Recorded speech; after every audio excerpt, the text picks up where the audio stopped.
Hello, Korean readers. I'm Patrick McGinnis, author of The 10% Entrepreneur. And today I'm going to be answering some questions that you have submitted to me. The most important thing you need to succeed as a 10% entrepreneur is confidence. You need to believe in yourself. The great thing about being a 10% entrepreneur is that you're spreading your risks, you're engaging in lots of different things outside of your day job, so you don't have to worry about living without a paycheck, but you need to have the confidence to try new things, to step outside of your comfort zone, and to look for new opportunities outside of your job and try them. I am very busy working my day job, and I don't just have 12 other things now, I have more than 20. I've done some more since the book came out. So how do I keep my focus? How do I manage to do all of these things and not go crazy? So for me, it's come down to a couple of things. First of all, I really try to focus on cutting things out in my life that aren't a good use of my time. So I don't watch a lot of TV, and I got rid of cable at my house. And so I'm able to eliminate things that don't help my 10%.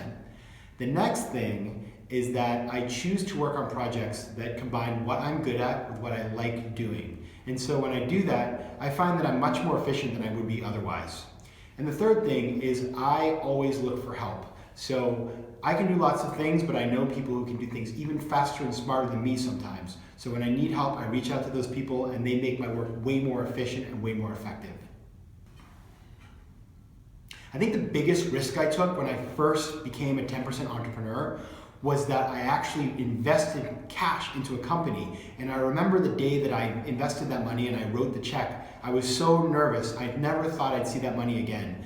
And I did see that money. In fact, the investment did really well.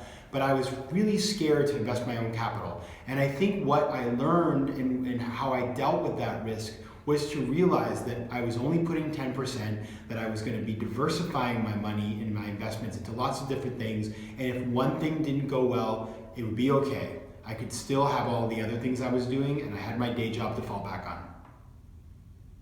So if you maybe feel like, oh, I didn't go to Harvard, or how can I be a 10% entrepreneur if I'm just a normal person? I want to tell you something. I may have gone to Harvard, but I'm a normal person too. I come from a small town in the United States. I didn't grow up with a lot of money, and I just worked really hard to get where I am. And I've been able to do this, but it also was really important to me to, in the book, include stories of lots of different people, lots of normal people who've done businesses on the side and have been very successful. So it's not necessarily about where you went to school or who your family is. It's about finding things that you love to do, working hard, and then sticking with it, continuing, and not giving in when things get tough. If you can do those things, anybody can be successful.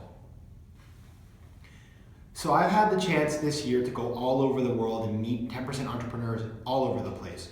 For example, I was in the country of Kenya this year, and the person who was my driver, it turns out he was a 10% entrepreneur. He drove during the day, but together with his family, they had actually built a store, and they'd made really good money. They made 3 times their money on some real estate investments. So I thought that was pretty cool. I also have met with 10% entrepreneurs in Venezuela, in Argentina, in China, in Morocco, in London, all across the US, in Canada, just about everywhere you can think of. And I know that sometimes it can be very hard to be a 10% entrepreneur and to do things on the side, especially in a place like Korea where you work really hard and your company may not be very happy with you thinking about doing a project on the side. But what I can tell you is that this is happening all over the world. People are doing this, they're doing it successfully. And I think that in the future, this is going to be very common and that it's not going to be considered a bad thing. And people are going to be very open about it because that's where our economy is going. So I've seen people in all kinds of countries, all kinds of industries, and I've been really inspired by the stories. So if you have a great story, I'd love to hear about it.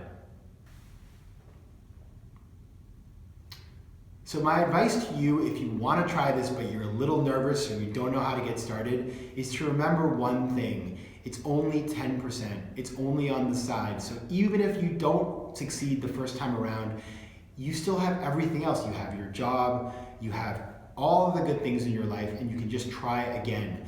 You cannot succeed if you don't try. So don't be afraid. Give it a good try. Learn as you do it, and then keep going if things go well, and if things don't, change and do something else. but always try to find ways to do things on the side, because the great thing is, as you do that, you'll learn and become better and better. Thank you for loving my book. I'm so thankful to all my Korean readers, and I look forward to being in touch with you in the new year. Have a great new year. I'll be traveling the world, telling people about the 10% Entrepreneur. And if you want to learn more, you can go to my website, patrickmcginnis.com, or find me on LinkedIn or Facebook. I want to hear from you, and I can't wait to share all the exciting things that I'm going to be doing in the future with all of my readers in Korea.